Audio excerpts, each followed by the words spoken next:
They thought they could silence her. They thought they could control the school. But Ms. Harper and her Misfits are about to ignite a revolution that'll rock Westbridge High to its core. Part 3 is the most explosive yet. Subscribe now to witness a battle that'll leave you cheering. The October air hung heavy over Westbridge High, carrying the scent of damp asphalt and the restless energy of a school teetering on the edge of chaos. Ms. Mia Harper, the 25-year-old English teacher with a cascade of chestnut hair and hazel eyes that could cut through steel, had become a legend in just 6 weeks. Her first day in room 204 had seen her dismantle Troy Baxter's crew, Jake, Kayla, and Marcus, in a single minute, turning their glitter bomb prank and fake love letter into a lesson in humility. Part 2 brought Derek Voss, a hulking transfer student with a scar on his knuckles and a chip on his shoulder, who thought he could outdo Troy, but ended up tamed by Mia's unshakable resolve. Room 204 was no longer a war zone. It was a sanctuary where Jake's doodles became art, Kayla's sharp tongue-fueled debate victories, Marcus's quiet voice roared through poetry, and even Troy, the leather-jacketed king of defiance, strummed a guitar with reluctant pride. But Westbridge High was a beast with deeper claws than a few bullies.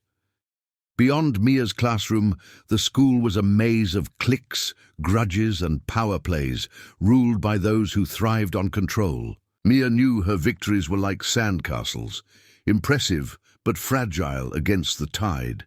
The whispers in the halls, sharp and urgent, warned of a storm bigger than Troy or Derek.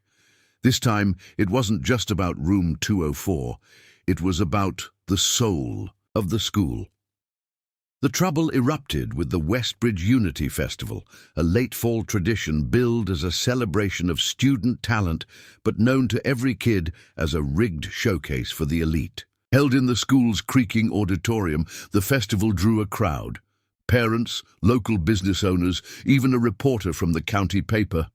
Hungry for a rare moment of pride in a town battered by layoffs and bad press. Scholarships, trophies, and community clout were on the line, but the game was fixed. Coach Randall Kane, a grizzled ex-linebacker with a voice like gravel and a grip on Westbridge tighter than a vice, ran the show. His athletes, led by his golden boy, Ethan Reed, a quarterback with a smile that charmed parents and a swagger that intimidated peers, always swept the awards. Kids like those in room 204, misfits, troublemakers, dreamers, were either ignored or sabotaged. Kane wasn't just a coach. He was a local icon, his name etched on the gym's plaque, his influence woven into the town's fabric. Teachers tiptoed around him. The principal, Mr. Larson, deferred to him, and students either bowed or broke under his glare. Mia, however, didn't bend. When she heard her students talking about the festival, Jake wanting to showcase his art, Kayla her debate skills, Marcus a new poem, Troy his music, and even Derek tinkering with tech, she saw a chance to amplify their growth. But she also smelled trouble. Kane's disdain for her kids was no secret, and the festival was his turf. Mia walked into room 204 on a crisp Monday, her green scarf a splash of color against the grey walls. The class was alive, not with their old chaos, but with a nervous buzz. Festival posters, glossy and over-designed, littered the school, promising unity through talent. Mia set her satchel down and wrote on the board, "What's worth fighting for?" "The festival's this Friday," she said, her voice a mix of warmth and challenge. "Who's got something to say?" Jake, his sketchbook clutched tight, said he'd painted a new mural, bolder than his last. Kayla, her purple hair catching the light, wanted to deliver a speech about breaking barriers. Marcus, his broad shoulders hunched, mumbled about a poem for his mom, who worked double shifts at the diner. Troy, his guitar calluses fresh, said he'd play an original song. Derek, slouched but listening, offered to rig the stage lights. The class leaned in, their eyes bright with something new, hope. But Derek's voice cut through. Kane's gonna screw us over. Ethan's crew always wins. The room stilled. Mia leaned against her desk, her gaze steady. Then we make them play fair, she said. You in, Derek? He shrugged, but his smirk said yes. The class erupted in plans, unaware that Kane was already moving against them. By Tuesday, the sabotage began. Jake found his mural canvas slashed, the vibrant colors he'd spent weeks perfecting reduced to tatters. Kayla's speech notes, meticulously typed, were stolen from her locker, replaced with a scrawled note. Know your place. Marcus's poem draft was defaced with red ink. The word loser scrawled across it. Troy's guitar, left in the music room, had its neck cracked, a deliberate break. Derek's lighting rig shorted out, the wires cut clean. The class gathered in room 204, their faces a mix of rage and despair. Mia stood at the front, her blouse crisp despite the chaos, her eyes scanning their defeated postures. This isn't about talent, she said, her voice low but electric. It's about power. Kane thinks he can scare you off. Are you gonna let him? Marcus, usually silent, clenched his fists. No way. Kayla's eyes flashed. I'm rewriting my speech. Jake, voice shaking, said, I'll paint it again. Troy nodded, his jaw tight. I'll borrow a guitar. Derek, leaning back, cracked his knuckles. I'll fix the rig. Kane's toast. Mia's smile was a spark. Then let's fight smart. We're not just entering the festival, we're stealing the show. Mia's plan was audacious. A unified performance, weaving Jake's art, Kayla's speech, Marcus's poem, Troy's music, and Derek's tech into a single story about Westbridge. The real Westbridge, not the polished version Kane sold. They'd call out the school's favoritism without breaking the rules, using the stage to expose the truth in front of the whole town. It was a gamble. Kane could disqualify them or worse, but Mia thrived on gambles. She turned room 204 into a war room after school, the air thick with paint fumes and determination. Jake sketched a new mural, a cityscape of broken streets but rising stars. Kayla rewrote her speech, weaving in Marcus's poem about resilience. Troy practiced on a borrowed guitar, his chords raw but powerful. Derek rebuilt the lighting rig, his hands steady despite his usual swagger. Mia coached them, drawing on her own past, nights in a neighborhood where power was won with wits, not fists. She shared just enough, how she'd faced down bullies, who thought her small frame meant weakness, how she'd learned to turn their strength against them. The students listened, wide-eyed, seeing her not just as a teacher, but as a fighter. Wednesday brought a direct challenge.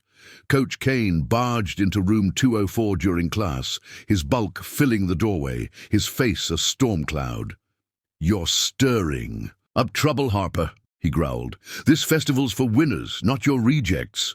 The class froze. Mia stood, her 5'4" frame dwarfed, but her presence towering. My students earned their spot, Coach, she said, her voice ice-cold. Unless you're scared they'll outshine your golden boy. Kane's eyes narrowed. You're on thin ice, kid. This town doesn't like outsiders messing with tradition. Mia stepped closer, her smile sharp. Good thing I'm not here for tradition.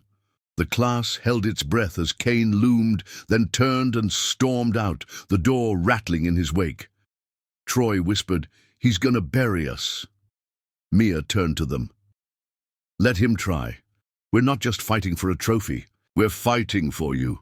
That afternoon, a new obstacle hit. A memo from the principal's office, citing scheduling conflicts and cutting room 204's performance slot. Mia marched to Mr. Larson's office, her satchel slung over her shoulder, her eyes blazing. This is Kane's doing, she said. Larson, his tie askew, sighed. Mia, you're pushing too hard. Kane's got the school board, the boosters, the town. Back off, or you're out of a job. Mia didn't blink. I'm here for my kids, not your politics. She left, already planning her next move. Thursday was a frenzy. The students worked late, their energy fueled by defiance. Jake's new mural glowed with defiance, depicting Westbridge's struggles, but also its heart. Kayla's speech, now memorized, was a call to arms. woven with Marcus's poem about rising above pain. Troy's song, a gritty ballad about fighting, and for a place gave the performance its pulse. Derek's lighting rig, rebuilt with scavenged parts, cast dramatic shadows that amplified the mood. Mia brought in a surprise. Ms. Delgado, the math teacher who'd warned her about Kane, offered to co-sponsor the performance, giving it legitimacy. "You're crazy, Harper," Delgado said, but her smile was proud. Mia also rallied parents, contacting Marcus's mum, who spread the word at the diner. By Thursday night, room 204 wasn't just a class, it was a movement, but Kane wasn't idle. Ethan Reed and his crew cornered Marcus in the parking lot, shoving him against a wall. "Drop out or you're done," Ethan hissed. Marcus, taller and stronger, pushed back, his voice steady.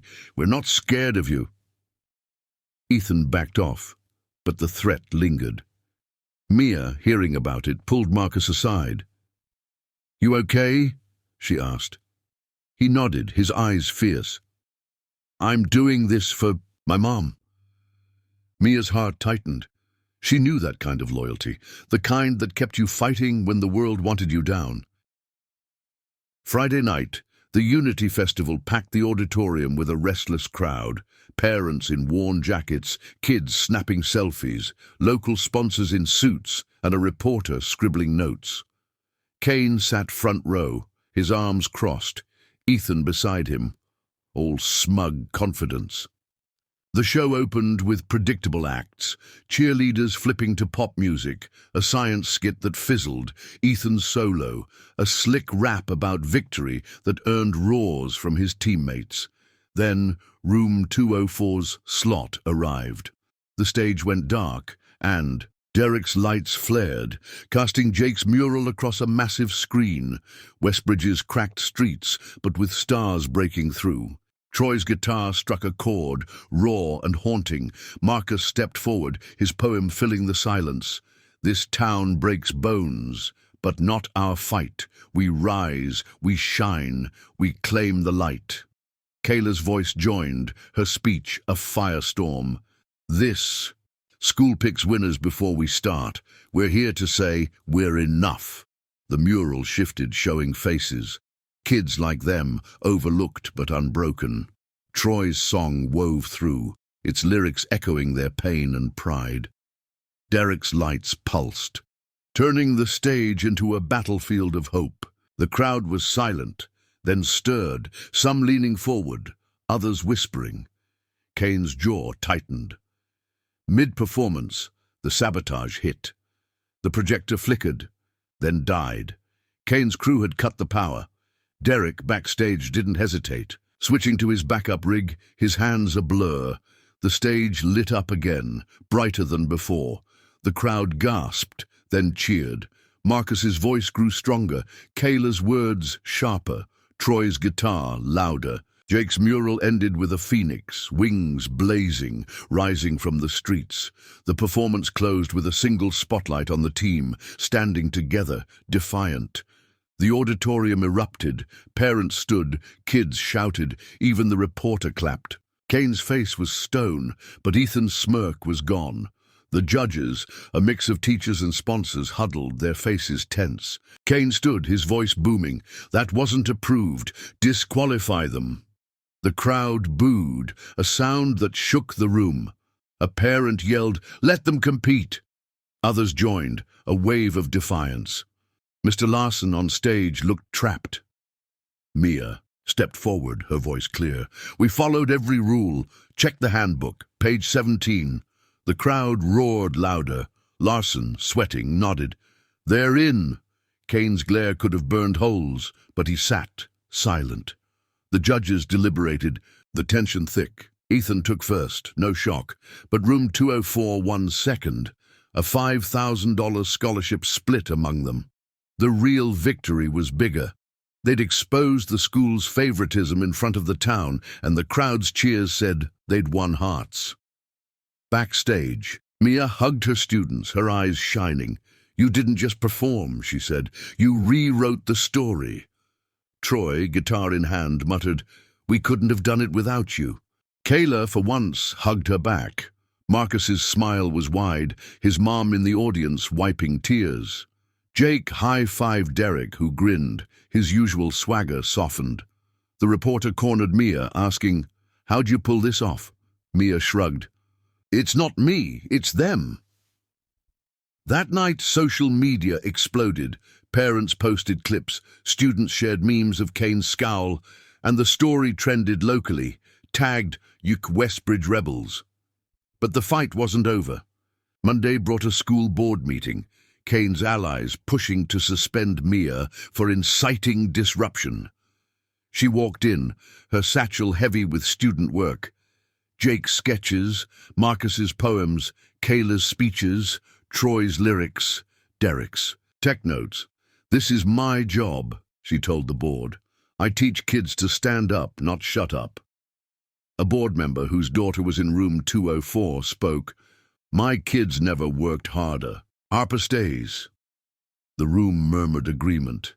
Mia kept her job, but Kane's influence lingered, a shadow waiting to strike. Room 204, though, was transformed. Kids who'd never spoken now led discussions. Derek started a tech club, mentoring younger students. Troy's music club drew crowds. Kayla's debate team won regionals. Marcus wrote a poem for the school paper titled Unbroken. Jake's art was displayed in the library, a permanent mark of their fight. Westbridge High was still rough, its halls still raw, but Mia's classroom was a beacon. She'd walked into a war zone and built a revolution, one epic minute at a time, proving that courage wasn't just a lesson, it was a legacy.